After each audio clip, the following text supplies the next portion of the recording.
আসসালামু আলাইকুম আরহামতুল্লাহি ওবরাকাতু। সম্মানিত মুসলিম ভাই বোনেরা,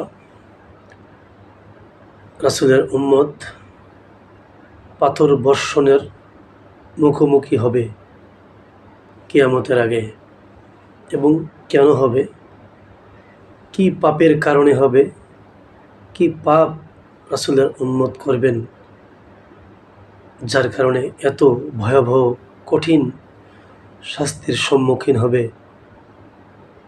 আসুন আমরা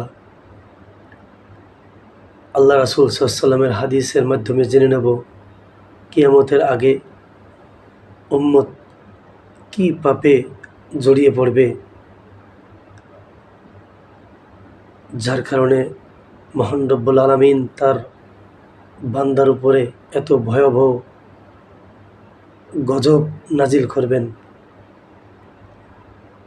আমরা হাদিস থেকে জানবো ইনশাআল্লাহ। রাসূল সাল্লাল্লাহু আলাইহি ওয়াসাল্লাম বলেছেন, এই উম্মত ভূমিকম্প, বিকৃতি এবং পাথর বর্ষণের মুখোমুখি হবে। নাউজুবিল্লাহ। একজন সাহাবী জিজ্ঞাসা করলেন, কখন সেটা হবে হে আল্লাহ রাসূল সাল্লাল্লাহু আলাইহি ওয়াসাল্লাম? একজন সাহাবী রাসূলকে জিজ্ঞাসা করলেন, কখন সেটা হবে হে আল্লাহ রাসূল সাল্লাল্লাহু আলাইহি ওয়াসাল্লাম? তিনি বললেন, যখন গায়িকা এবং বাদ্যযন্ত্রের প্রকাশ ঘটবে,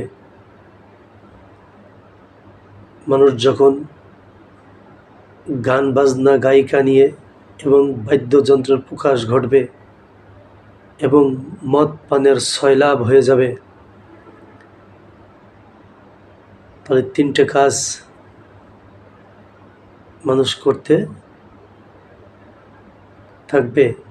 গায়িকা নিয়ে আসবে এবং বাদ্যযন্ত্র, যেটা রাসূল হারাম করেছেন,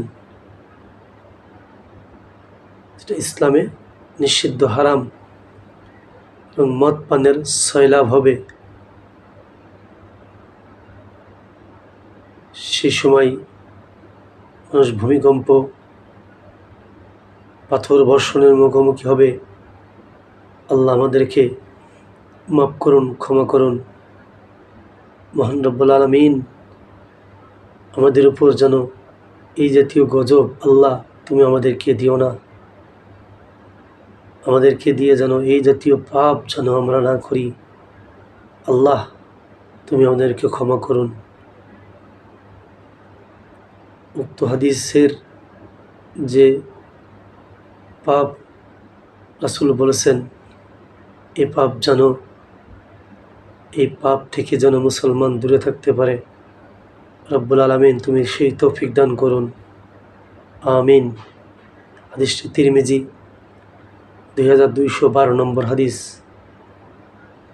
আল্লাহ আমাদেরকে ক্ষমা করুন, মাফ করুন। আসসালামু আলাইকুম ওয়া রাহমাতুল্লাহ।